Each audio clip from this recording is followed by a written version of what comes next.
তোমরা আমার এই পেটলির ভিডিওগুলো দেখাতে দেখলাম ইন্টারেস্ট দেখিয়েছো, তাই ভাবলাম প্রতিটা দিনের তোমাদের একটু আপডেট দিই। এটা হচ্ছে তৃতীয় দিনের। তখন বাচ্চাগুলো একদমই ছোট, ওদের তো এখনও চোখই ফোটেনি, কিন্তু বেশ সুন্দর আমার ডাকে সাড়া দিচ্ছিল, ভালো লাগছিল দেখতে।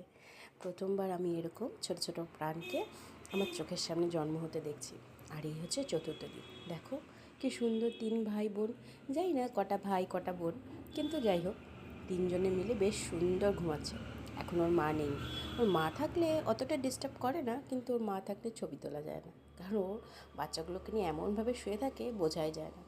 কিন্তু পঞ্চম দিনের দিন আমি খুব ভয় পেয়ে গেছিলাম। এই ছোটো বাচ্চাটা কেমন করে যেন শুয়েছিল, একটু ভয়ই লাগছিল। ভাবলাম কি জানি কিছু যদি হয়ে যায়। পরে আবার এসে ভিডিও যখন করলাম তখন দেখলাম না, ঠিকঠাক আছে। এই হচ্ছে সপ্তম দিন। ভেবেছিলাম আজকে চোখ ফুটবে, কিন্তু চোখ ফোটেনি এখনও। আজকেও দেখেছি, আজকে তো সপ্তম দিন পার হয়ে গেছে, এটা আজকের ভিডিও পোস্ট করছি, কিন্তু দেখা